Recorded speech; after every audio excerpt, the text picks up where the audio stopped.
देखिए, digestive system में आपको स्टोमक तक का पूरा अभी अपन एक्सप्लेनेशन दे चुके हैं।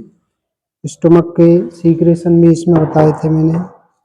मेन जो इसकी सीक्रेशन है जिसमें हाइड्रोक्लोरिक एसिड है, रेनिन है, पेप्सिन है और इंट्रिंसिक फैक्टर है। सभी का यहाँ पर फंक्शन भी आपको बता दिया था। आज अपन समझेंगे इसमें इंटेस्टाइन।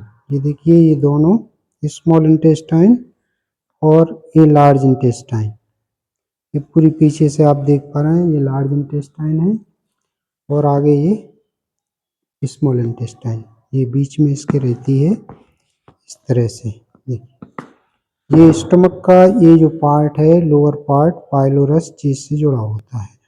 ये तो ये फर्स्ट पार्ट जो है स्टमक स्मॉल इंटेस्टाइन का, ये इसको कहते हैं अपन ड्यूडेनम।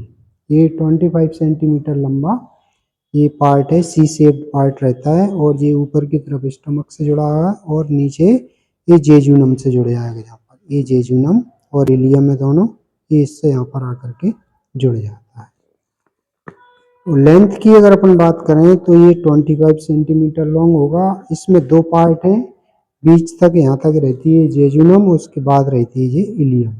जेजुनम की जो लेंथ होती है लगभग 2.5 मीटर और इलियम की जो लेंथ है वो 3.5 मीटर के लगभग रहती है। अब जो अपन डाइजेशन की बात कर रहे थे, स्टमक के अंदर मैंने बताया कि डाइजेशन जो शुरू होता है वो अपनी माउथ कैविटी से ही हो जाता है। माउथ कैविटी में ओनली किसका डाइजेशन हुआ? स्टार्च का, जिसपे टाइलिन ने काम किया और उसको माल्टोज में बदल दिया। फिर पूरा जो भोजन है वो कहाँ आता है? स्टमक के अंदर आता है। ये स्टमक में आकर के यहाँ HCl उसमें मिल जाएगा, यानी कि पूरा गैस्ट्रिक जूस उसमें मिलेगा। गैस्ट्रिक जूस में क्या क्या है? HCl है, रेनिन है, पेप्सिन है और इंट्रिंसिक फैक्टर है। HCl का सबसे पहले अपन काम समझते हैं। यहाँ पर बताया भी था मैंने उस दिन कि एक तो जो टाइलिन जो काम कर रहा था आपकी माउथ कैविटी के अंदर, वो स्टमक में पहुंच करके इनएक्टिव हो जाता है, तो HCl उसको जो है इनएक्टिव कर देगा। दूसरा जो पेप्सिन है वो प्रोटीन को पेप्टोन में बदल देगा और रेनिन जो है वो जो आप मिल्क ले रहे हैं उस मिल्क को कर्ड में बदल देता है। इंट्रिंसिक फैक्टर का जो काम होता है वो स्मॉल इंटेस्टाइन में जाकर के होगा, वहाँ पर वो विटामिन B12 की एब्जॉर्प्शन में हेल्प करता है। तो ये 4 मेन सीक्रेशंस रहते हैं स्टमक के अंदर। अब अपना जो पूरा फूड है वो पहुँचता है कहाँ पर? ड्यूडेनम के अंदर। ड्यूडेनम में जाकर के पूरा केमिकल डाइजेशन यहाँ शुरू होगा और उस केमिकल डाइजेशन के लिए रिस्पॉन्सिबल होते हैं हार्ट एंजाइम्स। एंजाइम्स कहाँ से आएंगे? कुछ पेंक्रियास से आएंगे और कुछ ड्यूडेनम से सीक्रेट होंगे। तो यहाँ ड्यूडेनम के एंजाइम भी काम करेंगे और पेंक्रियाटिक एंजाइम भी काम करेंगे। पेंक्रियास से अगर अपन बात करें तो यहाँ पर 3 एंजाइम्स निकलेंगे, है ना। जो लाइपेज निकलेगा, एमाइलेज निकलेगा और ट्रिप्सिन निकलेगा। ट्रिप्सिन एक्चुअली जब लीवर पेंक्रियास से सीक्रेट होता है तो वहाँ पर वो ट्रिप्सिनोजन के रूप में रहता है और ड्यूडेनम में जाकर के फिर वो ट्रिप्सिन में कन्वर्ट होता है। तो यहाँ पर तीनों जो फूड हैं, फैट, प्रोटीन और कार्बोहाइड्रेट, तीनों का केमिकल डाइजेशन यहाँ पर होगा। तो सबसे पहले अपन समझते हैं कार्बोहाइड्रेट की डाइजेशन की। तो कार्बोहाइड्रेट जो है स्टोमक से ही इसका डाइजेशन शुरू हो जाता है। स्टोमक में जो स्टार्च रहता है उस स्टार्च को टाइलिन माल्टोज में बदल देता है, माल्टोज पहुंचेगा ड्यूडेनम में। और इसके अलावा जो अपन कार्बोहाइड्रेट ले रहे हैं, चाहे मिल्क के साथ ले रहे हैं या और जो भी अनाज अपन लेते हैं जिसमें स्टार्च के अलावा जितना भी कार्बोहाइड्रेट है वो भी सब पहुंच जाएगा कहाँ पर? ड्यूडेनम में। ड्यूडेनम में पहुंचने के बाद जो पेंक्रिया है वहाँ से आएगा एमाइलेज। एमाइलेज उन दोनों तरह के जो कार्बोहाइड्रेट, स्टार्च को छोड़ करके जो कार्बोहाइड्रेट है उन पर काम करेगा और उनको काम बदल देगा डाइसेकेराइड में, यानी कि सुक्रोज और लैक्टोज में बदल देगा। माल्टोज बदल गया था मुंह के अंदर, यानी कि माल्टोज कहाँ से जो स्टार्च था उसको तो माउथ कैविटी में ही बदल दिया गया और वहाँ से आकर के फिर वो जो है हाँ ड्यूडेनम में पहुंचेगा। ड्यूडेनम में अब 3 कार्बोहाइड्रेट की फॉर्म हो गई, माल्टोज, सुक्रोज, लैक्टोज। ये 3 जो फूड हैं आपके डाइसेकेराइड, इन डाइसेकेराइड पे ड्यूडिनम से निकलने वाले एंजाइम्स काम करते हैं। ड्यूडिनम से इस कार्बोहाइड्रेट के डाइजेशन के लिए 3 एंजाइम निकलेंगे, सुक्रेस, माल्टेज और लैक्टेज।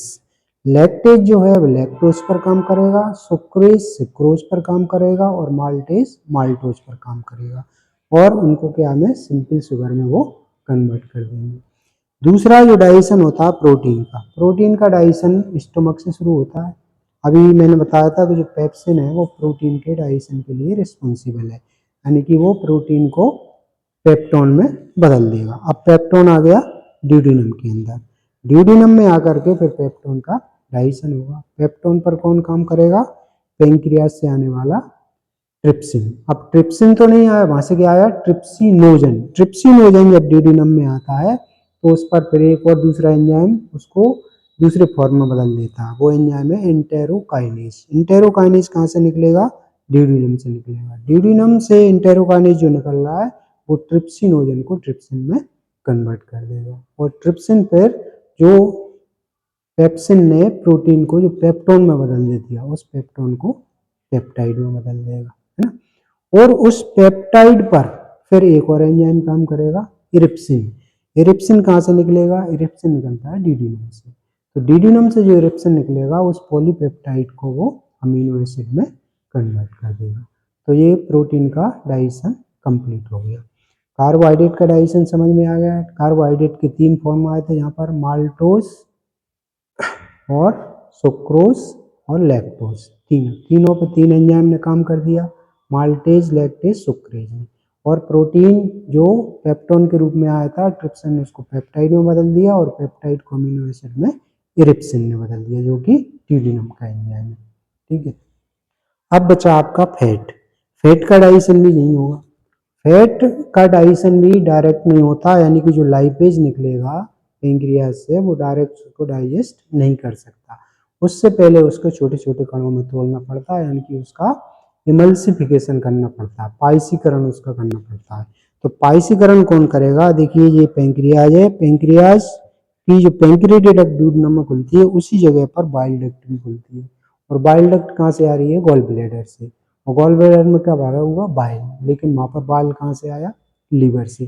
तो लीवर में जो बाइल सीक्रेट हो रहा था वो गॉल ब्लैडर में भरा रहता है, गॉल ब्लैडर से बाइल डक्ट के द्वारा वो आ जाता है ड्यूडिनम में, और उसका काम होता है फैट के डाइजेशन में हेल्प करने, आएंगी फैट का इमल्सिफिकेशन करने।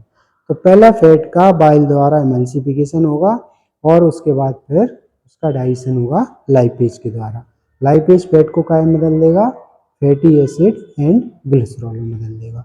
अब ये तीनों जो फूड के डाइजेशन है वो पूरी तरह से डाइजेस्ट हो जाएंगे, और ड्यूडिनम से आगे की तरफ वो पूरा काइम बढ़ेगा। काइम किसको कह रहे हैं? स्टमक में गैस्ट्रिक जूस मिलने के बाद जो पूरा फूड होता है उसको कह रहे हैं अपन काइम। और काइम का केमिकल डाइजेशन हो गया ड्यूडिनम के अंदर। अब आएगा वो जेजुनम में। जेजुनम में आकर के इन तीनों जो प्रोडक्ट थे उन तीनों का एब्जॉर्प्शन होगा, यानी कि फैट बदल गया फैटी एसिड एंड ग्लिसरॉल में, और प्रोटीन बदल गया अमीनो एसिड में, और कार्बोहाइड्रेट बदल गया सिंपल शुगर में, इन तीनों का। अब देखिए यहाँ पर जो इंटेस्टाइन की अंदर की जो बाल होती है उसमें स्पेशल स्ट्रक्चर होते हैं बिलाई। बिलाई के द्वारा जो है उनका एब्जॉर्प्शन होगा। बिलाई में 2 तरह के स्ट्रक्चर होते हैं, एक तो ब्लड की कैपिलरी होती है, दूसरी लिम्फेटिक कैपिलरी। लिम्फेटिक कैपिलरी को वहाँ पर अपन लैक्टिल बोलते हैं, और ब्लड कैपिलरी को ब्लड कैपिलरी। अब इसमें जो प्रोटीन और कार्बोहाइड्रेट के जो मॉलिक्यूल हैं, यानी कि प्रोटीन के अमीनो एसिड और कार्बोहाइड्रेट की सिंपल शुगर, वो एब्जॉर्ब हो जाएगी किसमें? ब्लड के अंदर, यानी ब्लड कैपिलरी में वो चली जाएगी। लेकिन फैट जो है, फैट के जो मॉलिक्यूल हैं यानी कि फैटी एसिड और ग्लिसरॉल हैं, वो ब्लड में नहीं जाएंगे। वो कहाँ जाएंगे? लिम्फ में जाएंगे। लिम्फ में किसके थ्रू जाएंगे? लिम्फेटिक वेसल्स के द्वारा, जिसको कह रहे हैं अपन लैक्टिन। और लैक्टिन से फिर वो पूरे लिम्फेटिक सिस्टम में सर्कुलेट होकर के हार्ट में पहुंचेंगे। जबकि प्रोटीन के और कार्बोहाइड्रेट के जो एंड प्रोडक्ट हैं वो कहाँ पर जाएंगे? लिवर में जाएंगे। लिवर में जाकर के उनकी पूरी प्रोसेसिंग होगी, है ना। जो पूरा ग्लूकोज जो है वहाँ पर ग्लाइकोजन के रूप में स्टोर हो जाएगा। प्रोटीन का मेटाबॉलिज्म पूरा लिवर के अंदर होगा। वहाँ पर उससे नाइट्रोजनस जितने सब्सटेंस वो बनेंगे, यूरिया बनेगा, यूरिक एसिड बनेंगे, है ना, अमोनिया वगैरह, जो भी पूरा प्रोसेसिंग उसकी लिवर में हो जाती है। तो ये एब्जॉर्प्शन जो हो रहा है वो इंटेस्टाइन की बिलाई के द्वारा होगा, और बिलाई में दो तरह के स्ट्रक्चर हैं, ब्लड कैपिलरी और लिम्फेटिक कैपिलरी। लिम्फेटिक कैपिलरी में फैट के एंड प्रोडक्ट आएंगे और ब्लड कैपिलरी में कार्बोहाइड्रेट और प्रोटीन के प्रोडक्ट्स आते हैं और वहाँ से वो ब्लड में पहुँच जाते हैं।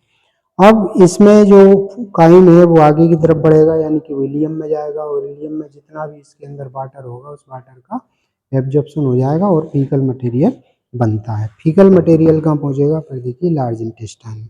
ये इलियम जुड़ी हुई है, ये फर्स्ट पार्ट होता है इसका सीकम, ये असेंडिंग कोलन, और ये रहती है यहाँ पर ये ट्रांसवर्स कोलन, और फिर ये नीचे भी डिसेंडिंग कोलन, ये सिग्मोइड कोलन, और रात में रेक्टम में जाकर के वो फीकल मैटर इकट्ठा हो जाता है, वहाँ से एनस के द्वारा बाहर निकाल दिया जाता है। अब जो लार्ज इंटेस्टाइन है इसका क्या फंक्शन होगा, इसकी भी बिल्कुल स्मॉल इंटेस्टाइन की तरह ही वाल होती है, यानी कि इसमें भी उसकी तरह 4 कोड होते हैं, पर इसमें बिलाई नहीं होती। वहाँ पर बिलाई थी इसलिए वहाँ पर एब्जॉर्प्शन हो गया फूड का, यहाँ बिलाई नहीं होंगी। तो जितना भी मैक्सिमम जो वाटर बचा है इसके अंदर वो पूरा वाटर का यहाँ पर एब्जॉर्प्शन हो जाएगा। इंटेस्टाइन के अंदर बहुत सारे बैक्टीरिया होते हैं जो विटामिन B12 का भी सिंथेसिस करते हैं, है ना। थोड़ा बहुत कुछ ग्लूकोज भी यहाँ पर जो है एब्जॉर्ब हो सकता है, पर वाटर का मैक्सिमम यहाँ पर एब्जॉर्प्शन होगा और रेक्टम के द्वारा वो पूरे फीटस को बाहर निकाल देंगे। तो ये इस तरह से फूड का पूरा डाइजेशन एंड एब्जॉर्प्शन होता है और इंटेस्टाइन द्वारा उसको इवेक्यूएट कर दिया जाता है, यानी कि उसका एक्सक्रीशन कर दिया जाता है। तो ये इस वीडियो में मैंने आपको स्मॉल इंटेस्टाइन और लार्ज इंटेस्टाइन दोनों का फंक्शन बताया, उसमें फूड का डाइजेशन और एब्जॉर्प्शन कैसे हो रहा है और उनका एक्सक्रीशन कैसे हो रहा है ये मैंने बताया। मैं डॉक्टर शिवचंद्र करोड़, इस तरह के मैं आपको वीडियो बना के बहुत सारी आपको नॉलेज दे रहा हूँ। तो आप मेरे चैनल को सब्सक्राइब करें, लाइक करें और ज़्यादा से ज़्यादा शेयर करें, जिससे ज़्यादा से ज़्यादा बच्चों तक ये नॉलेज पहुँच सके। बहुत बहुत धन्यवाद।